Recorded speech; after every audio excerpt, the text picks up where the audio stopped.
1. Let You Down. In 2076, David Martinez is a young man attending the prestigious Arasaka Academy at his mother Gloria's behest, despite their financial struggle. David illegally modifies his visor to avoid paying for a required update to keep attending class. The modifications crash the school's system, and Gloria agrees to pay for the damages. On their way home from meeting with the headmaster, David engages in a brief argument with his mother, which ends when they are caught in a drive-by shooting between some gang members and a corporate executive's limo. Gloria is left badly wounded but receives care when David manages to access Gloria's savings account to pay for her medical costs. While Gloria is in the hospital, David discovers she stole a military-grade Sandevistan spine implant. David is assaulted by his classmate Katsuo Tanaka, who insults Gloria by insinuating that she earned the money used to pay for David's tuition via prostitution. Following the assault, David learns that Gloria's condition has worsened, and she subsequently dies in the hospital. After Gloria's death, David, who is now completely broke, meets up with Doc, a local ripper doc who routinely supplies him with illegal brain dances, virtual recordings of others' memories, and requests that Doc install the 2. Like a Boy. Doc agrees to install the Sandevistan, which grants David the ability to undergo a temporary but incredible surge of super speed.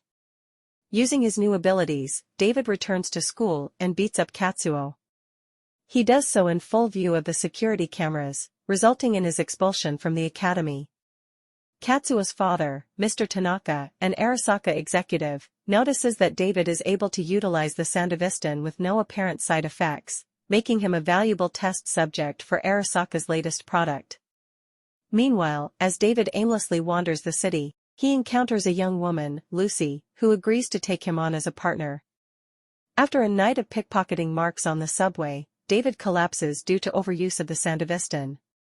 Lucy takes David back to Doc, who prescribes him immunosuppressants and warns him not to use his Sandevistan more than 2 or 3 times a day, regardless of David's unusually high tolerance. Lucy invites David to her apartment, where she confides that her dream is to migrate off-world to the moon. She shows David a virtual reconstruction of the moon's surface, but this turns out to be a distraction to sell David out to a gang of edgerunners. 3. Smooth Criminal. David is confronted by the gang, led by a man named Maine, who reveals that Gloria had sold the Sandevistan to him a day before her death and that he is one of her acquaintances. David reveals he's Gloria's son and offers to work for Maine, demonstrating his compatibility with the Sandevistan. Intrigued, Maine honors his friendship with Gloria by giving David a chance to prove himself. David then returns home, having lost his trust in Lucy. The next day, David meets up with the gang, and Maine introduces him to the other members, Kiwi, Dorio, and Pilar. David then participates in a heist to steal navigation data from Maxim Kuznetsov, a driver for Arasaka. The plan goes awry due to unexpected complications, and David and Lucy are forced to steal Maxim's limo to gain the data instead. Maine rescues them from Tiger Claw bikers out to claim the fresh bounty placed on their heads by Maxim and, impressed by his performance on the job, officially inducts David into the gang.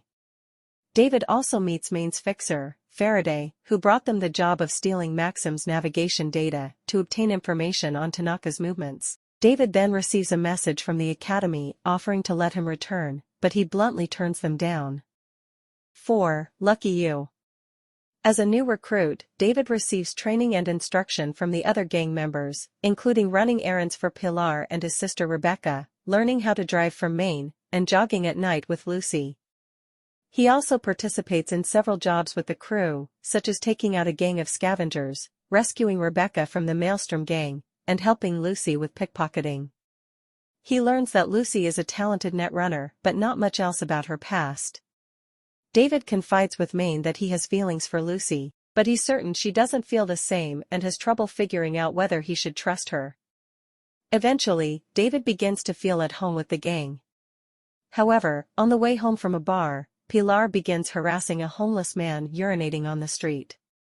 The homeless man is revealed to have cyberpsychosis and suddenly kills Pilar with a previously concealed arm-mounted launcher.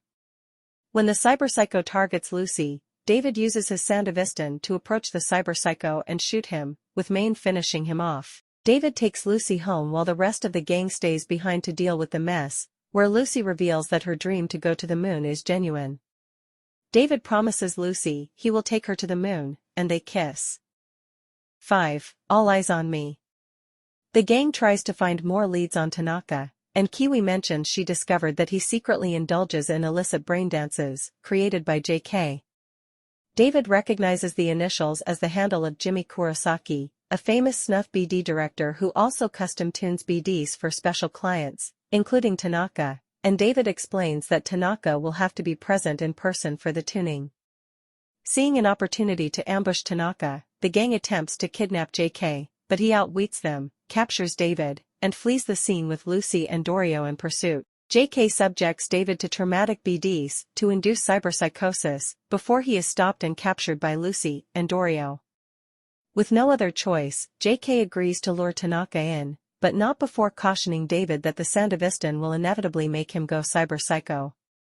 Tanaka arrives to meet with JK and is subsequently captured, but not before JK is mortally wounded in the crossfire. With a trauma team unit incoming, the gang is forced to quickly evacuate with Tanaka, while David remains troubled by JK's words. 6. Girl on Fire. Maine begins developing signs of cyberpsychosis as he starts having trouble controlling his implants, randomly blacks out, hallucinates, and has significant mood swings, culminating in him losing his self-control and suddenly assaulting Kiwi as she tries to hack into Tanaka's cyberware, seriously injuring her.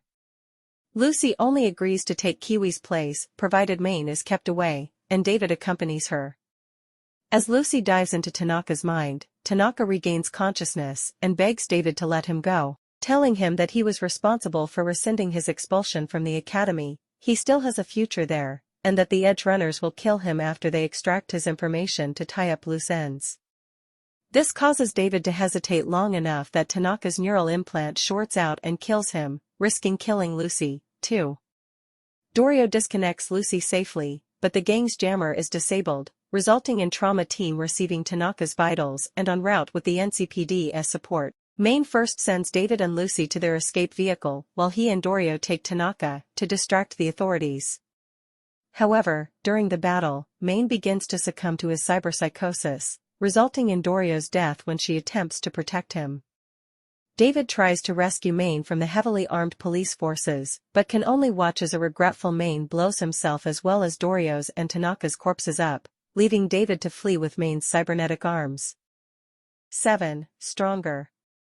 A few months after Tanaka's botched kidnapping, David has become the new leader of Maine's Edgerunner group, having taken on more implants, including Maine's arm implants, and becoming a renowned Edgerunner himself. However, he has been unable to convince Lucy to rejoin the crew. After completing a job for the fixer Wakako Okada to rescue a VIP from the Maelstrom gang, David is approached by Faraday, who offers him a job from Militech against Arasaka as a test to see if he is worthy of inheriting Maine's last job to recover the data Tanaka was hiding. Faraday also requests that David try to recruit Lucy again. Returning home, David talks with Lucy to learn more about her past.